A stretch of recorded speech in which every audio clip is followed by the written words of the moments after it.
this last couple of Torah portions, so it was a double portion to get to the end. We're finally arriving at the completion of the tabernacle, where what he looks at, his whole goal, his whole purpose was making it possible for God to dwell within his people. And that's a beautiful thing. That is the heart of God. That has always been the heart of God. To dwell in the heart of his people, both literally and spiritually, in the heart of the camp, in the hearts of the people. And so the completing of the tabernacle is finalized, and the glory of God comes and fills it, comes down and fills the tabernacle. We looked at this a little bit earlier. It says, then the cloud covered the tent of meeting, and the glory of Adonai filled the tabernacle. And Moses was unable to enter into the tent of meeting because the cloud resided there, and the glory of Adonai filled the tabernacle. You know, from time to time lately, we've been taking a look at those Aramaic translations called the Targums, right? The translation shows something interesting in this particular passage, revealing how the Jewish people thought about this moment in the time and the era of Yeshua. So when you look at this passage, it says, then the cloud of glory overspread the tabernacle of ordinances, and the glory of the Shekinah of the Lord filled the tabernacle. And Moshe was not able to enter the tabernacle of ordinance because the cloud of glory rested upon it, and the glory of the Lord's Shekinah, filled the tabernacle. Y'all have heard us talk about that before, the Shekinah. So one of the things that this Targum does in showing this, it reveals one of the common misunderstandings about the Shekinah that those of us who come out of traditional Christianity have had. You know, we often think of the Shekinah as the glory of the Lord, right? Anybody heard that? That the Shekinah is the glory of the Lord, the blinding brightness of God. But that's not really how the Jewish people understood it back then, because it uses both words, and the glory of the Shekinah. It uses both words as if they are different things. The glory of the Shekinah of the Lord. The glory is not the same as the Shekinah. The glory is that manifestation of the cloud, of the pillar of fire, of that brightness and that glory of God in the way we typically think of it. But the Shekinah is the dwelling presence of God, the glory of his presence dwelling within his people. The cloud and the fire really is a covering for him, is a concealing of him. The Shekinah is his glorious presence. God's presence is able to be here on earth in a very physical sense in this moment. All the while, you know, his physical presence is here, his dwelling presence is here, while he is still ruling and reigning from his throne in the heavens. The divine presence can manifest, you know, here in this moving tabernacle on earth, and it doesn't seem to contradict his omnipresence, right? Y'all have heard that fancy word before, omnipresence. What does that mean? What does omnipresence mean? Everywhere at all times, right? There is no place where we can go and flee from his presence that he is not already there, right?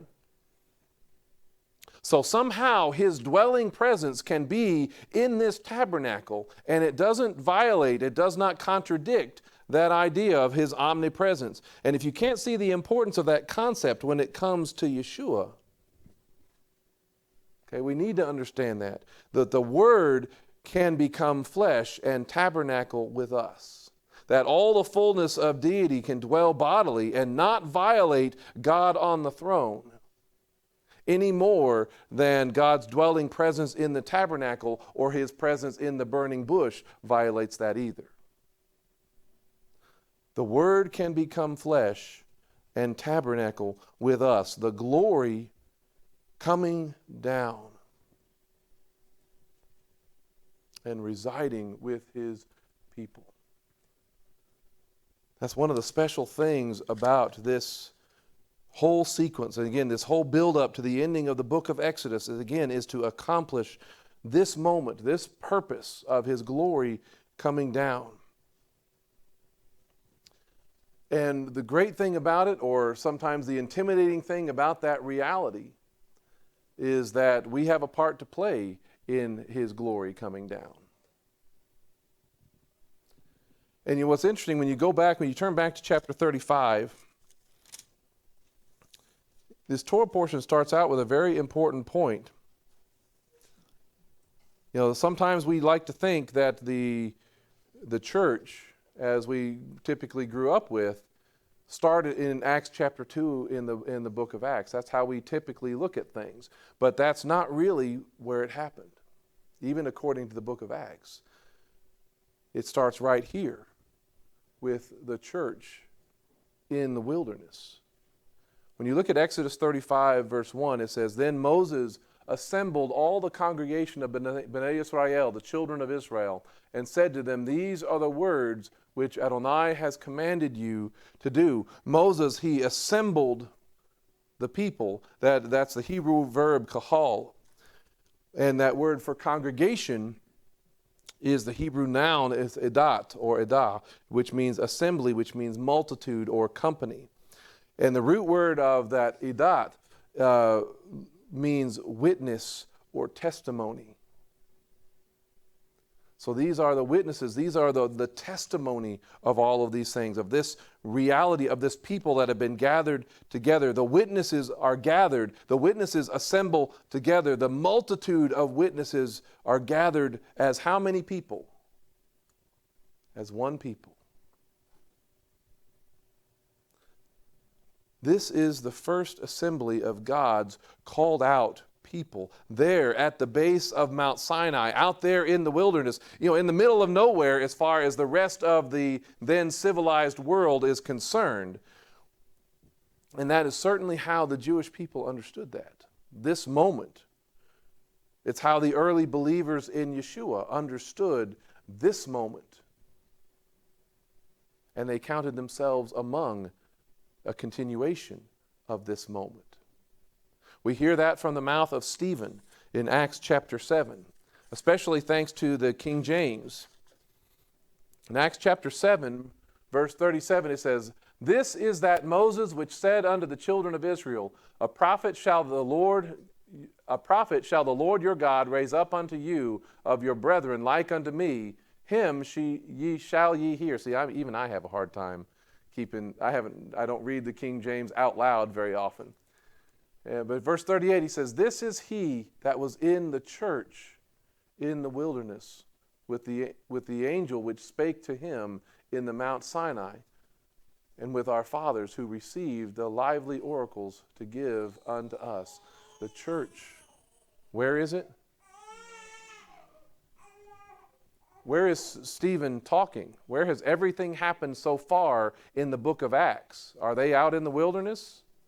No, they're in Jerusalem. Luke, the author of the book of Acts, uses the word ecclesia for what's happening here. It's one of the most common words to describe the believing fellowship in the New Testament. And so they didn't see themselves as some new entity or new body, but they were still considering themselves as one people with what started all the way back there, a continuation of what God has been doing to redeem his people, to redeem humanity, starting with that called out assembly of God's people, his holy people, as this nation there at the foot of Mount Sinai, but who now lived, and Stephen is now living in the appointed time, the day of Messiah's visitation.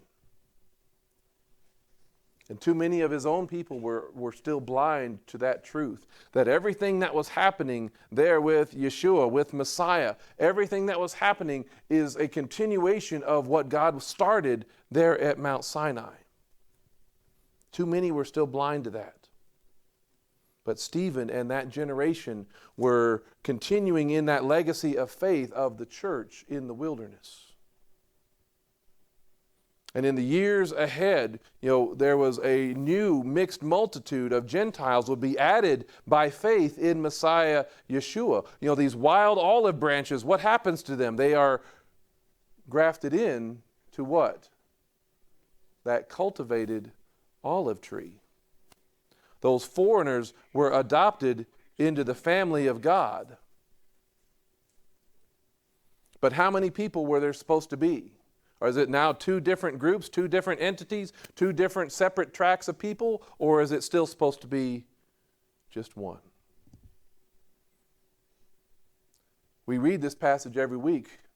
It's Ephesians chapter 2. He says, at that time, talking about us Gentiles, you were separate from Messiah, excluded from the commonwealth of Israel, and strangers to the covenants of promise, having no hope and without God in the world. As a Gentile, are we a part of that one people, apart from Christ? No, we're not. We're not included in that. If there are two groups of people out there in the world, there is the people of God, and then there are those who are not the people of God, right? You with me? There are those who believe in the God of Abraham, Isaac, and Jacob, and who believe in the Messiah that he has sent, and those who do not. Those are the two groups that exist in the world. And for us Gentiles, since we're not included in anything of that happened at Mount Sinai, all of that changes when? But now. In Messiah Yeshua, you who once were far off have been brought near, have been brought in by the blood of the Messiah. And then verse 19, so then you are no longer strangers and foreigners, but you are fellow citizens with God's people and members of God's household. So how many people are there now? Now that these Gentiles have come in, how many people are there? Is it two groups? It's still one. It's still just one. That's the way it's always intended to be. There at Mount Sinai, the people of God, the church in the wilderness, were there laying the foundation for a people and a nation, one nation under God. We like to claim that one here in the United States, but this is the one that the Scriptures talks about. They received the instruction of God. They received His commands. They received His word that they were expected to obey, to do, right? But they weren't expected to do them in order to save them, not in order to redeem them. Hadn't that already happened? I mean, they're at the foot of Mount Sinai. Hadn't they already been redeemed? Yes. But they were given this instruction to show them how to live as His people, to sanctify them, to set them apart from the way of life of all the other nations, all those that didn't believe in Him at all. The two groups, there's the church in the wilderness at the foot of Mount Sinai, and then there's everybody else. Those are the two groups. And if you were a follower of God, you came to this. You received and obeyed His word to be sanctified, to set apart from the way of all the other nations. And really, the first indicator of that distinctiveness is another moment in this text that reinforces the Sabbath. It says, then Moses assembled all the congregation, there's that word again, of Bnei Israel, and said to them, these are the words which Adonai has commanded you to do. Work is to be done for 6 days, but the seventh day is a holy day for you, a Shabbat of complete rest to Adonai. Whoever does any work then will die. Right? It's ironic. At least it struck me as ironic. I don't know about you, but it's ironic that the Israelites, they were just told, okay, these are the words, the commands which Adonai has commanded you to do. And there's certain works, there are certain activities that he calls upon his people to do that please him. And the first thing he mentioned is a day in which they're not supposed to do anything. They're not supposed to do any work, anything resembling work. These are the commands I've commanded you to do, and you can work for 6 days, but there's one that you're not supposed to. I mean, can you imagine getting hired for a new job? Anybody done that recently? You get a new job and start something different? Can you imagine getting hired for a new job, and on your first day that you arrive, your boss says, hey, congratulations, you're hired. Welcome to your first day on the job. Now let me properly instruct you on how to take a good and long break. A good long break. How many of you would like that job? I think I would like that job, or at least it would start off on the right foot. See, as slaves in Egypt, they didn't have a day of rest.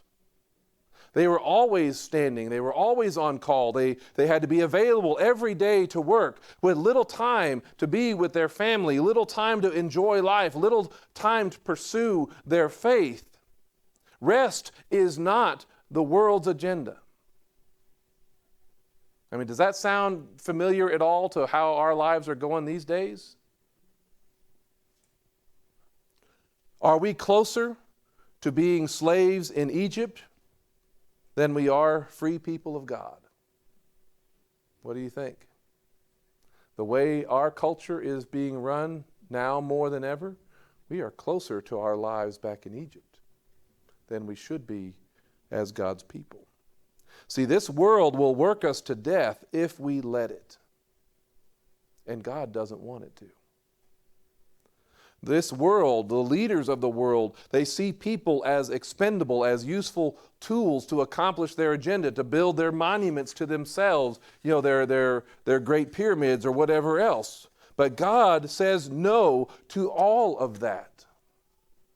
Don't live just for yourself. Don't just live for your kingdom or anyone else's kingdom, because the yoke and burden of the world is not light. The yoke and burden of the world is heavy, and it will kill you. Instead, live in my kingdom for a day. That's what this is reinforcing. Get a foretaste and a sense of the promise that is coming in that messianic era. The Son of Man is Lord of what? Of the Shabbat, of the Sabbath. Shabbat belongs to God in a way, in a special way. All other days are for you to work. All other days belong to this world in that sense. For 6 days you labor. They essentially, those days, they can belong to Caesar. And we render to Caesar the things that are Caesar's, don't we? We look at our money, you look at our coin. I don't even have a coin on me. You look at our coin, you look at our money. Whose portrait, whose inscription is on it? Can we say the same thing that Yeshua did back then? Yeah.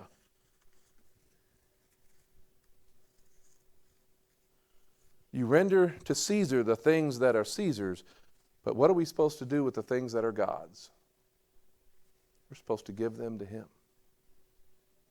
We're supposed to give Him the Shabbat, where you don't work for yourself. You don't work for your kingdom, but you rest in His dwelling presence.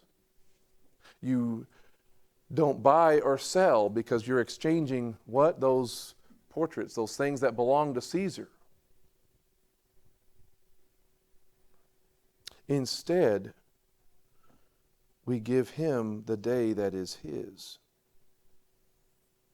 because that's a day where we are recognizing his rule, a day that we are recognizing his authority over us, because we're saying and stating that he is our king on those days. See, we need to understand God's yoke is not heavy. God's yoke is easy. His burden is light.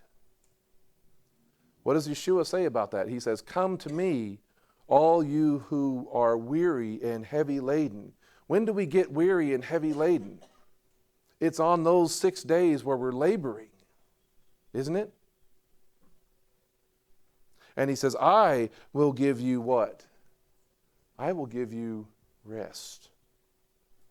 See, when Yeshua said that, when the Jewish people, when the culture of that day, when Yeshua said, I will give you rest, what came to mind in the people was Shabbat, was the day of rest that God has provided and that God insisted upon.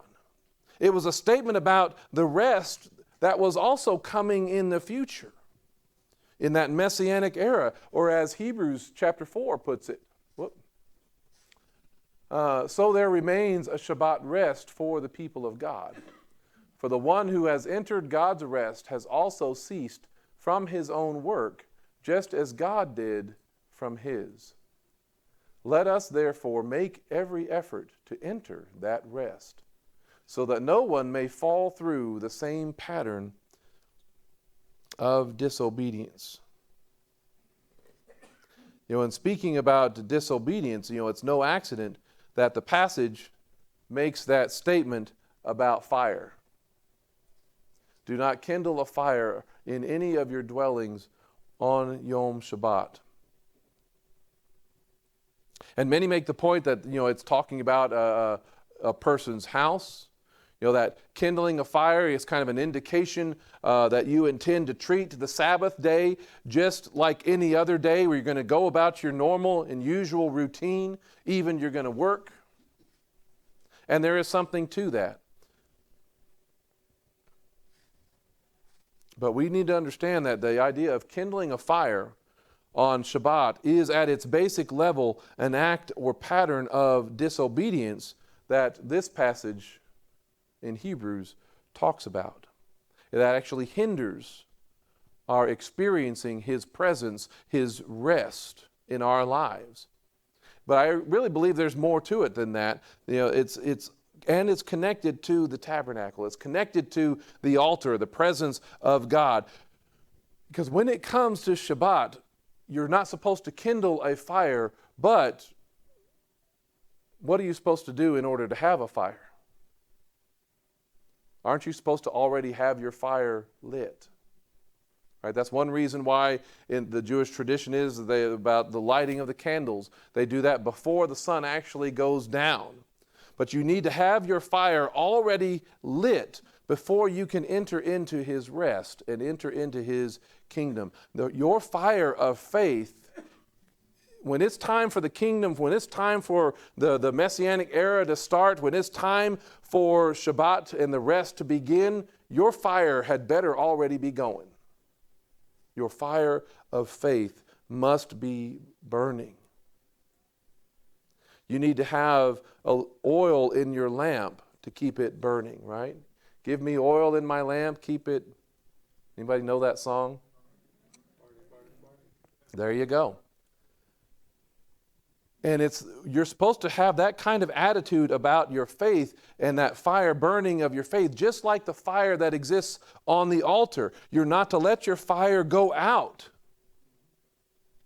but you have to be prepared to keep it burning. You start your fire before Shabbat, and you're not supposed to kindle a new one, but you can sure keep the one that you've got going. This is 2 Timothy chapter 1. He says, "For this reason I remind you to fan into flame the gift of God, which is in you through the laying on of my hands. For God has not given us a spirit of timidity, but of power and love and self-discipline." This is a reference to life, when it wakes up on Shabbat morning. We don't really experience this because of our comforts. We live in such a community where we can go to bed and we have an automatic timer or whatever else that turns our heater on for us when it gets too cold. We don't have to wake up in the middle of the night, most of us anyway, to stoke the fire to make sure things keep warm, do we? This is a reference to life that wakes up on Shabbat when you've gone to bed and the fuel that you had in the fire has been going out. See, only people who have tried to keep a fire going from just a few embers really understands what this means, because their life depends on that fire. And working for 6 days is a drain, isn't it? It can make you lose sight of what's important. It uses up all your fuel, all your energy, and your fire begins to weaken. Your fire starts to diminish. And Shabbat is supposed to be a renewal of that fire. It is God's way of adding fuel, of adding oil to the fire through our time with Him, His dwelling presence. It's our time with His Word. That's what Shabbat is supposed to be. Shabbat is supposed to be what fans into flame our life for those 6 days that we are working. And this is language that's supposed to remind us. You'll remember that God is the one. When you think about this flame, you fan into flame the gift of God. Who started the fire when it comes to the altar? God does. You look over just a few chapters from in Leviticus. It says, Moses and Aaron then went into the tent of meeting, and when they came back out and blessed the people, the glory of Adonai appeared to all the people, and fire came out from the presence of Adonai and devoured the burnt offering and the fat on the altar. When all the people saw it, they shouted and fell on their faces. This is, the same kind of fire that Elijah called down when he was combating the prophets of Baal. God starts the fire on the altar. And He can start it anytime He wants to, can't He? But what does He say to the people? Now that I've started the fire, what were the Israelites, what were the priests required to do?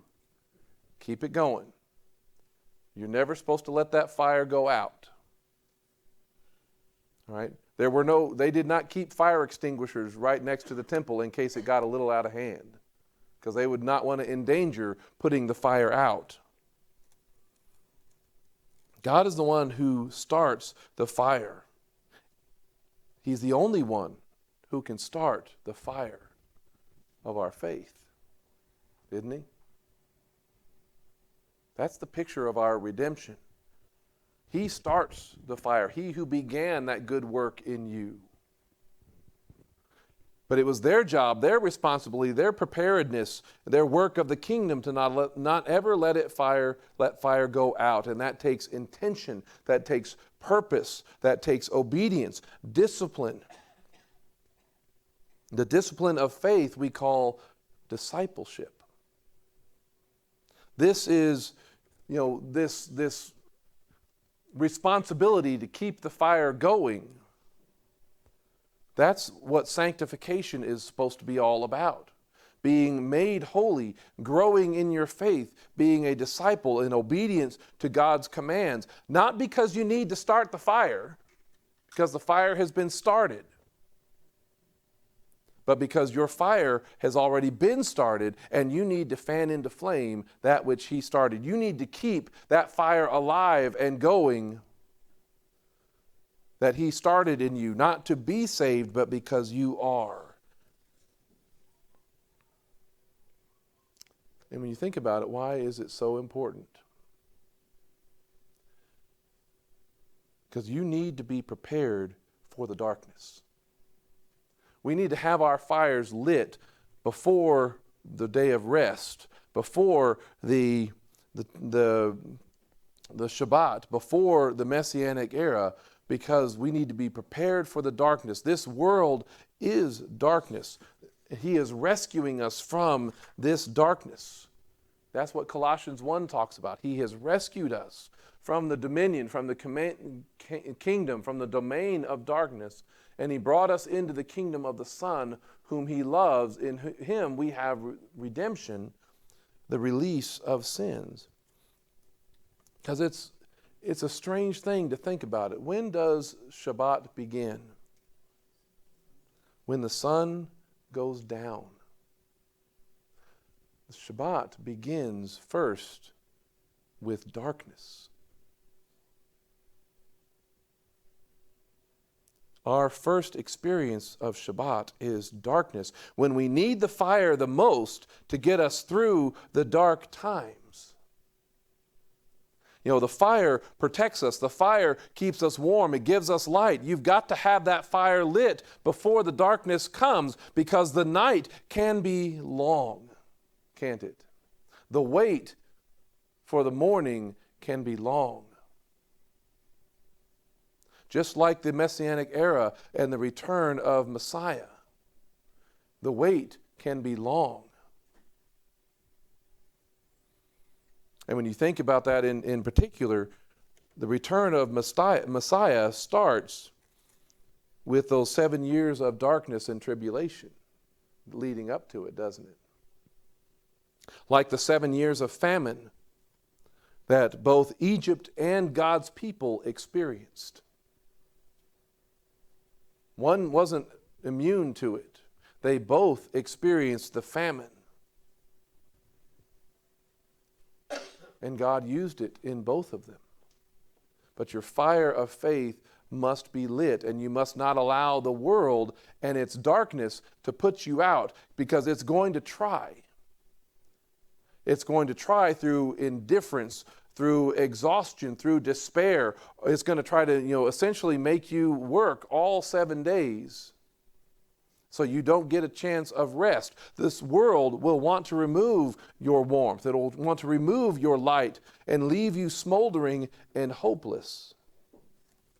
But you must be prepared to fan into flame the gift of God. Even if something seems like it's just a little smoking ember, can you start a fire with that? Can you renew the fire with that? Yes. Weeping may last for the night, but what happens in the morning? Joy comes in the morning. And because we cannot kindle that fire on our own, starting a fire, if you were to start a fire on Shabbat, we need to understand that's connected to essentially trying to save yourself, trying to earn your own salvation, because we don't have the authority, we don't have the power. It is outside of God's order and design to start a fire when the fire needs to already be lit. Think of it like this. Do you want God to start your fire with His authorized fire? Or would you rather have your fire started like what happened with Nadab and Abihu, who tried to kindle a fire in a manner that God said not to? See, it's no accident when we're looking at that passage from Leviticus chapter 9, that just after God lit the fire on the altar, in those very last verses of chapter 9,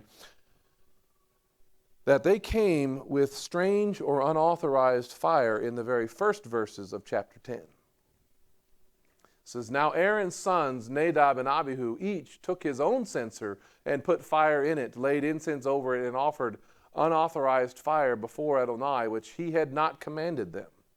So fire came out from the presence of Adonai and consumed them, and so they died before the Lord, before Adonai. It's as if they were trying, this is what happened to the people that were trying to start a fire on Shabbat. You can let Him do it and start your fire, or you can try to do it yourself. One of those ends in life, the other does not. Because your works, your good deeds, your acts of righteousness and obedience can come out of, or can spring forth from the fire that He lit. And that's a good thing. Or they can be essentially unauthorized fire, trying to earn that place in His rest. And He's not going to allow that. And let me illustrate this with the offerings that were made when it talks about the building of the tabernacle. Back in Exodus 35, verse 21, it says, everyone whose heart stirred him, and everyone whose spirit was willing came and brought Adonai's offering for the work of the tent of meeting and for all its service, as well as for the holy garments. And so they came, both men and women, everyone whose heart compelled him, and brought nose rings, earrings, signet rings, bracelets, and all kinds of golden jewels, everyone who brought a wave offering of gold to Adonai. Those were offerings for a good cause, right? They were all for the cause of building the tabernacle. Those were the authorized offerings for the true and genuine purpose of God, so that he may dwell with his people. And God blesses these offerings and the other ones like it. But in terms of what they offered, the interesting thing enough is that there was little difference from what they were giving for the tabernacle and what they had previously given to make the golden calf. So keep that in mind. This is some of the things that they were giving. The gold, which was the nose rings, earrings, signet rings. Look back in chapter 32. In the incident of the golden calf, Aaron said to them, break off the golden rings that are in the ears of your wives, your sons, and your daughters, and bring them to me. So all the people broke off the golden rings that were in their ears and brought them to Aaron, and he received them from their hand and made a molten or golden calf, fashioned it with a chiseling tool. Then they said, this is your God Israel, which brought you up out of the land of Egypt. Little difference in actually what they gave. And our deeds, our works, are either going to be towards fashioning the tabernacle of God's presence, or they're going to be going like this. They will either build up the kingdom of God, or they will build up our own false idols.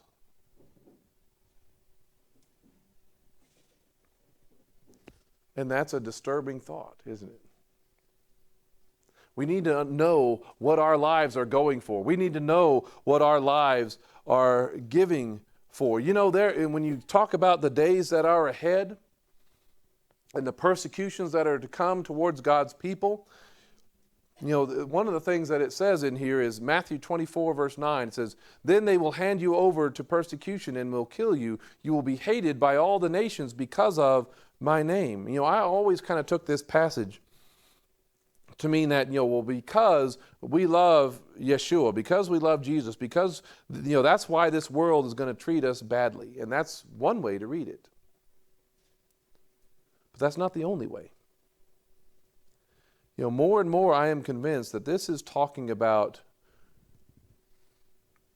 you know, the people among the nations. Where is Yeshua? Where is Jesus mostly accepted? In the land of Israel or out here among the nations? When you look at the ratios of things, there are more believers out among the nations. And more I'm convinced that this passage is actually talking about the ones that Yeshua talked about at the end of the Sermon on the Mount, those who are claiming to do many miracles and casting out demons in his name, that he calls the workers of iniquity, the workers of lawlessness, the workers of Torahlessness. And they are actually doing it because of or in the name of. That they think they are doing the things that they are doing to God's people, killing them, thinking that they are honoring God in doing it. Isn't that essentially what Saul of Tarsus was doing? He was not a bad man, but he thought he was honoring God by persecuting and arresting the believers in Messiah.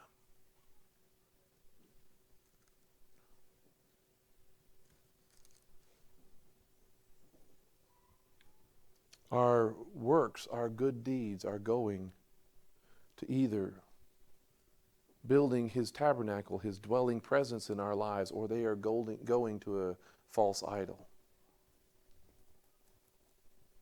So we don't kindle a fire on Shabbat because that's equivalent to making an offering to a false idol. We make our offerings how and when He tells us, in the way that He has authorized, and to do it our own way, in the way of our own choosing, on the day of our own choosing, is essentially unauthorized fire. Obedience is doing it His way, as the King has commanded.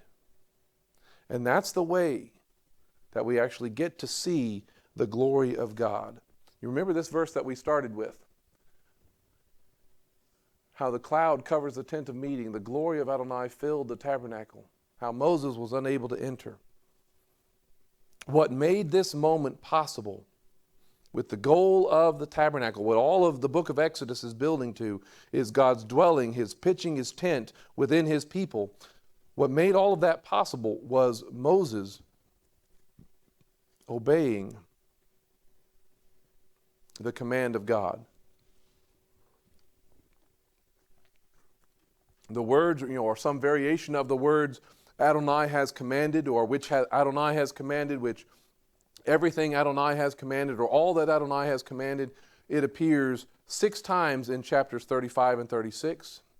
It appears 12 times in chapters 38 and 39, in that where it starts the last Torah portion for the book, and then 8 times in chapter 40, some variation of that, where it says, according to everything that Adonai had commanded Moses, Bnei Israel had done all the work just so. When Moses saw the entire work and that they had done it just as Adonai had commanded, Moses blessed them. Then chapter 40, verse 33, he says, he set up the courtyard around the tabernacle and the altar and set up the screen at the gate of the courtyard. And so Moses finished the work. If Moses had not finished the work exactly as God had commanded, would His glory have come? This is how Moses and all the people were able to see the glory of God, how the Father was able to dwell in the midst of the camp. They obeyed His word. And you think about this, how much of the glory of God are we missing? How much of His dwelling presence are we missing out on because we are not obeying everything that He commands? Because we're going our own way, doing what is right in our own eyes, kindling our own fire whenever and however we want, letting ourselves off the hook, thinking because we're better, we're smarter, we don't need that, or we have theology, a theology of lawlessness that says we don't have to because we're not perfect, but Messiah is, so our obedience makes no difference. Those are the offerings that go to the golden calf. And they look suspiciously like offerings to the tabernacle. But they're not. These people were not perfect. They were already redeemed out of slavery of Egypt. And yet they still obeyed. And they saw the glory of God.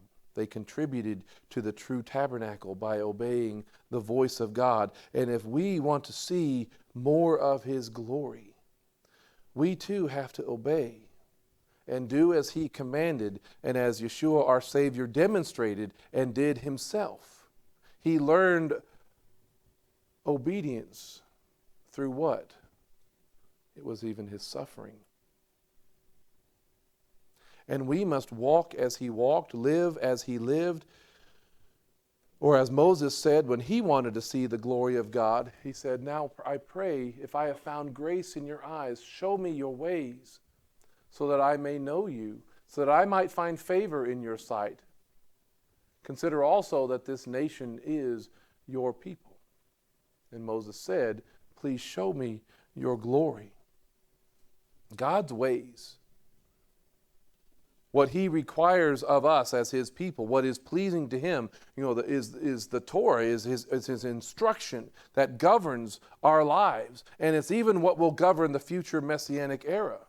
and to not just to know, but to live those ways by faith in the provision and the covering of Messiah Yeshua, empowered by the Spirit, as Ezekiel 36 talks about. That's how we come to know Him. Show me your ways that I may know you. And if we love Him, what do? If we love Him, we obey or keep His commands. And we'll be positioned to see His glory come down, His Shekinah, His dwelling presence come and set up His kingdom on this earth. And with the altar in our hearts lit with the flame that will never go out, fueled by grace and truth, where we will be the kind of worshipers that the Father seeks, those who worship Him in spirit and in truth. His commands, His Torah, His instruction, those are, as Galatians talks about it, the schoolmaster to lead us to faith in Messiah. And we're coming up on the days where His feasts are coming.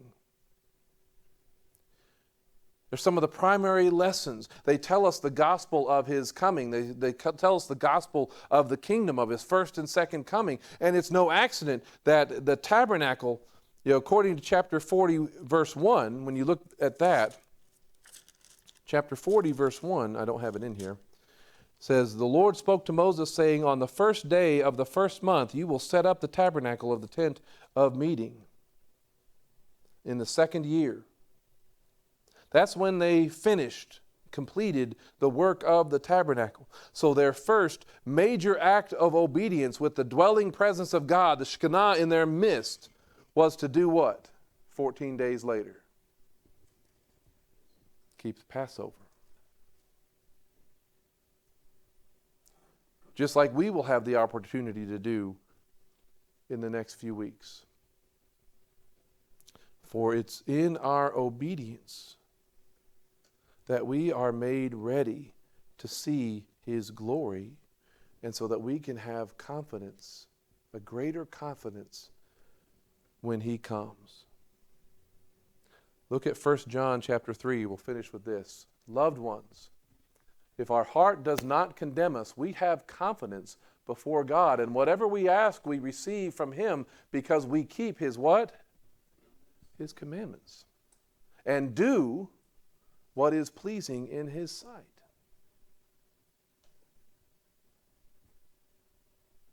And then he goes on, now this is His commandment, that we should believe. That's the first one. That's what starts the fire.